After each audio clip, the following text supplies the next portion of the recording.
যদি হঠাৎ করে একদিন হারিয়ে যাই, কেউ কি খুঁজবে? হয়তো না। যদি আমার আইডি থেকে ভিডিও পোস্ট করা না হয়, কেউ কি মিস করবে? হয়তো না।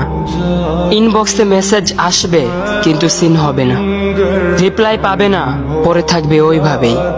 কেউ কেউ হয়তো অপেক্ষায় থাকবে, এই বুঝি আসলো অনলাইনে। আবার কেউ কেউ হয়তো টেরও পাবে না, কেউ একজন নেই, কেউ একজন হারিয়ে গেছে। হঠাৎ একটা সময় কারোর হয়তো মনে পড়বে, কে জানি আর নেই।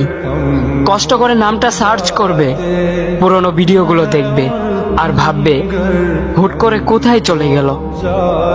আবার কেউ কেউ হয়তো একদিন দুই দিন না পেয়ে ফ্রেন্ড লিস্ট থেকে আনফ্রেন্ড করে দেবে। যখন আমি থাকবো না, তখন আমার স্মৃতি কারোর মনে পড়বে, হয়তো পড়বে, আবার হয়তো পড়বে না।